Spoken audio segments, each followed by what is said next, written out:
name, Detective Pikachu. Did you see it? Sentence summary: Tim teams up with a Pokemon that can understand him and he can understand, trying to find out what happened to his allegedly dead dad. Could you beat the villain? Shocking twist. British guy's the villain in this. Change it up, Hollywood. But yeah, could I beat Bill Knightley? Whatever his name is, the guy. Yeah, I could. He's in a wheelchair a lot of the time, and he puts his brain into a weird magic kangaroo thing.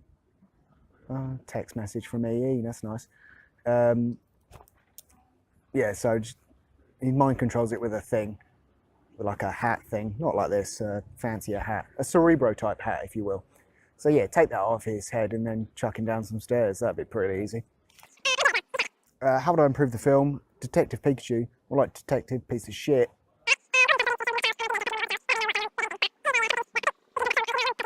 Why isn't it Pokemons? There's plural. Anyway. Is Pokemon like dogfighting? I don't understand. Maybe it is, because it's banned in the city, but people still do it, but no one's like, oh, these bastards. Anyway. Evil Dude captures the psychic kangaroo thing to... Oh, right, this doesn't make any sense, and I've thought about it, obviously too much. To make a serum that means he can forcefully put people's consciousnesses from their human body into the Pokemon body, but then the magic kangaroo thing just does it. So, like, why did he need the serum gas stuff that he puts in some balloons, which is the, conclusion to Batman 89, by the way, as well. I call bullshit on those holographic display things you have in films as well. There's a bit where they're escaping the evil dude's lab. They visit the lab, and like it's been a week since the magic kangaroo thing escaped, and like apparently they've just left it. They've left computers and stuff on. There you go. Anyway, so they escape the lab, and the magic kangaroo, who is on the run, he's probably got a real name, is like just around the corner from the lab. So apparently the evil scientist dudes weren't really bothering to look for it.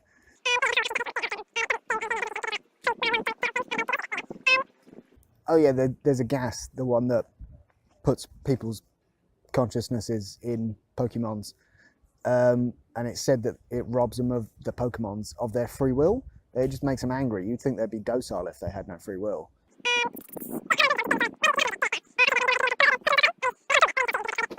I don't know if Tim's dad, Tim was the main character, he worked in insurance, I identified with that, he was depressed.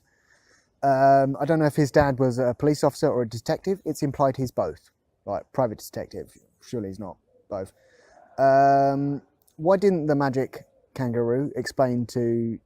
Oh, by the way, Tim's dad is the talking Pokemon. That's why he can talk. But it's never explained why he can talk just to Tim and no one else. Anyway, so why didn't the magic kangaroo explain what was going on to him instead of just leaving him with amnesia? And if you've got amnesia, how can you remember certain things and not other things? I never understood that. It's worse than time travel. Yeah, there's a bit where like, oh, I wasn't trying to beat you. I was just trying to distract you. That's a cliche. Stop doing that, films. And... Oh yeah, Tim is played by Justice Smith, who, besides having a really cool name, you might know him for being the nerd guy in Jurassic World or Jurassic World 2, whatever it was. Yeah, probably number 2. His dad is played by Ryan Reynolds, who looks quite different to him. I'm not going to Google it if you want to see the difference. Also, like, I'm sure that Ryan Reynolds is old enough to be that guy's dad, but he doesn't look it. But he was wearing glasses, so you know he's old and fuddy-duddy. But in one bit, you can just see a Lloyd's Bank in the background, and that really took me out of the fantasy world. Right now, 5 beers. 5. Oh, Ryan Reynolds was delightful as per usual, but I just didn't get it, and it was rubbish.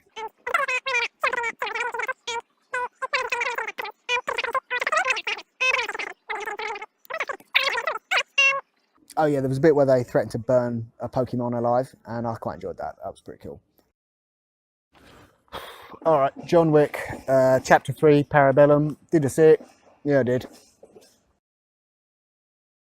One sentence summary. After a $14 million, I assume, Bounty is placed on his head. John Wick is in a spot of bother when people are trying to murder him. Could you beat the villain? The main antagonist and Keanu, I'm just going to call him Keanu, it's easier, don't really meet until the end, but she's an administrator who orders people to do some killing and stuff. Administration, presumably, as well. So yeah, I could beat her in a fight, but could I beat the army of assassins that come after him? Yeah, man, 2 words, pocket sand. There's a bit where he's in Morocco, I think it is. I would have just loaded them pockets up with sand. Hello, small bird. This bird is my best friend now. So yeah, he's in the desert and he goes back to New York, and at no point does he like, oh no, there's an assassin man trying to kill me. Sand in your eye. So that's what I would do. Easy peasy, ain't? Doesn't matter how martial artsy you are. If you got sand in your eye, you can't attack me. How would I improve the film? Sort out the title because it's called Chapter 3, Parabellum. Cool, whatever, you know Latin, just call it Chapter 3. You've already started that formula. It's not as long as Endgame, but it did drag a little bit in places. I did think, yeah, all right, cool, we've seen some goons die. Let's move on to the next one. Particularly the bit where Halle Berry, where she's like, I think she might have fired like 16 shots without reloading, and it just went on.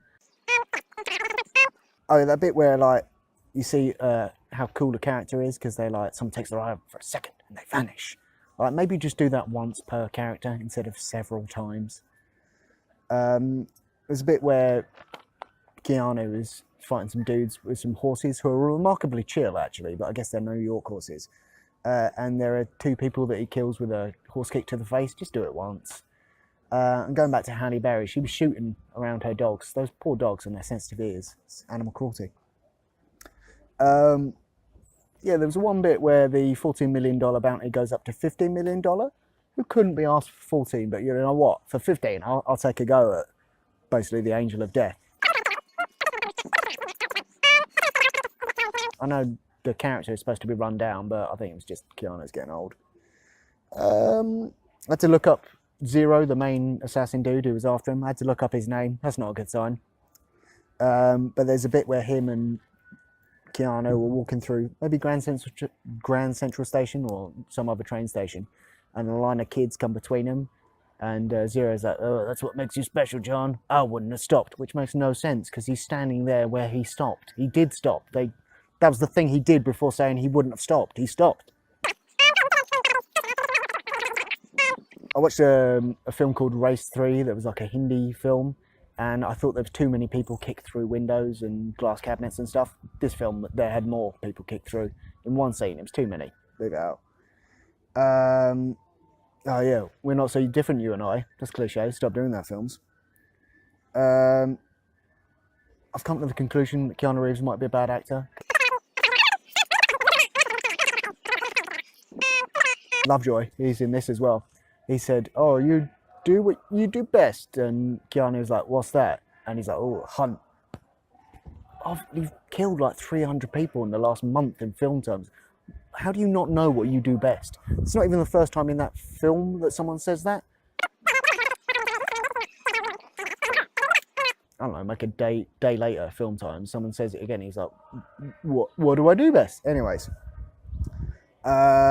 Excommunicado said so many times that when something is deconsecrated, I thought they were going to say deconsecrado. Say excommunicado less. And yeah, rating out 5 beers. I give this a 2. Yeah, I was going to give it a 3 just because of the sheer number of nut shots. Because like, oh, there's too many of them. But yeah, I gave it 2 in the end. And I realised that it's not a secret society of assassins. Because like you can't keep that many people quiet, and the evil assassins at the end turn up in a coach or 2 coaches with their logo on it. So it's not a secret society of assassins. It's just like some people are assassins here. Like I guess it's like being a member of a political party. Some people they're all about it. Some people they just deal with it every 4 years.